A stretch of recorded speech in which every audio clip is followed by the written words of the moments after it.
આ બેંકો એક સામાન્ય માણસો, નાના માણસોનો એક હપ્તો ચૂકી જાય તો પઠાણી ઉઘરાણી કરે અને 35,000 કરોડ રૂપિયાની લોન છે એ રાઇટ ઓફ કરી નાખી છે. અત્યારે હું જે વિડીયો તમારી સાથે શેર કરવા માટે જઈ રહ્યો છું એ સાંભળીને કદાચ તમે ચોક્કસ જ ગુસ્સે થઈ જશો, કારણ કે વાત જ એવી છે. સરકારી માલિકીની બેંક ઓફ બરોડાએ છેલ્લા 5 વર્ષની અંદર 35,715 કરોડ રૂપિયાની લોન છે એ રાઇટ ઓફ કરી દીધી છે. અને આ એવી લોન છે કે જે 100 કરોડ રૂપિયાથી જેમણે વધારે લીધી હતી લોન, એવી લોન છે જેને રાઇટ ઓફ કરી દીધી છે. આ બેંકો એક સામાન્ય માણસો, નાના માણસોનો એક હપ્તો ચૂકી જાય તો પઠાણી ઉઘરાણી કરે અને 35,000 કરોડ રૂપિયાની લોન છે એ રાઇટ ઓફ કરી નાખી છે. તો આના વિશે હું તમારી સાથે વાત કરીશ. મારું નામ રાજેશ શાહ છે અને તમે જોઈ રહ્યા છો ગુજરાતના સૌથી મોટા ડિજિટલ પ્લેટફોર્મ ખબરછ.com. પુણેના એક આરટીઆઈ કાર્યકર છે વિવેક વેલંકર. એણે બેંક ઓફ બરોડામાં એક આરટીઆઈ કરેલી હતી કે અત્યાર સુધીમાં 100 કરોડથી વધારેની કેટલા લોકોની લોન છે એની માહિતી માંગી હતી. તો બેંક ઓફ બરોડાએ કેટલી રાઇટ ઓફ છે એની માહિતી તો આપી, પરંતુ વેલંકરે લેણદારોના નામની યાદી પણ માંગી હતી, પરંતુ બેંકે યાદી આપવાનો ઇનકાર કરી દીધો છે. હવે બેંક ઓફ બરોડાએ જે માહિતી આપી 2020-21થી માંડીને 2025-26 દરમિયાન 100 કરોડ કે એનાથી વધુની જે બાકી લોન છે એવા લેણદારોની 35,715 કરોડની લોન રાઇટ ઓફ કરી દીધી છે.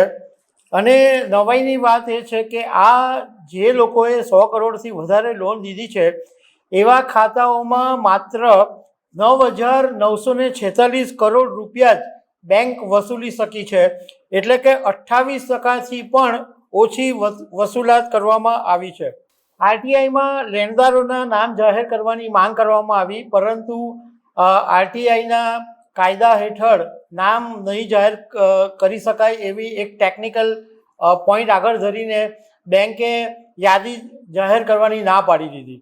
હવે સૌથી વધુ રકમ જે વર્ષની અંદર રાઇટ ઓફ થઈ એમાં 2020-21માં 11,916 કરોડ, 2021-22માં 11,261 કરોડ રૂપિયા.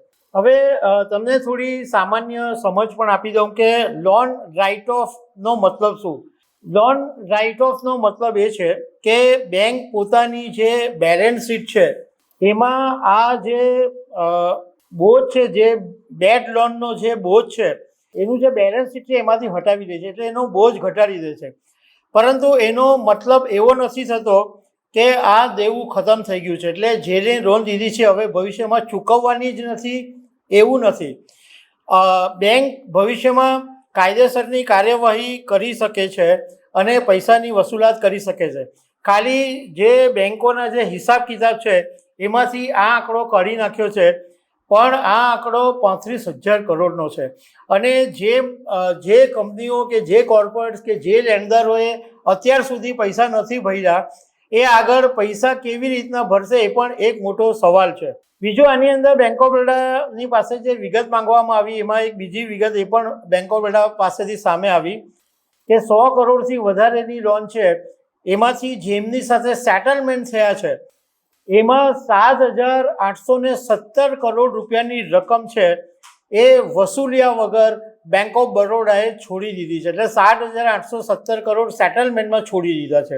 હવે તમને ગુસ્સો આવવાનો સ્વાભાવિક છે, મને બી આવે, કારણ કે આજે એક પહેલાં તો લોન લેવા જાય એમાં કેટલી માથાકૂટ થાય, કેટલા દસ્તાવેજો માંગી, અને જ્યારે લોન મળે અને બિચારો નાનો માણસ 25,000, 50,000, 1 લાખ રૂપિયાની લોન લે અને એમાં એકાદ હપ્તો ચૂકી જાય તો બેંકવાળા પઠાણી ઉઘરાણી કરે, ફોન કરવા માંડે, મેસેજ કરે, ઈમેલ કરે અને 2 હપ્તા 3 હપ્તામાં તો જપ્તી કરવાની વાત કરી દે.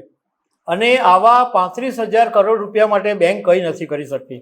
તો દર્શક મિત્રો, આવા અનેક અપડેટ સાથે મળતા રહીશું. આભાર.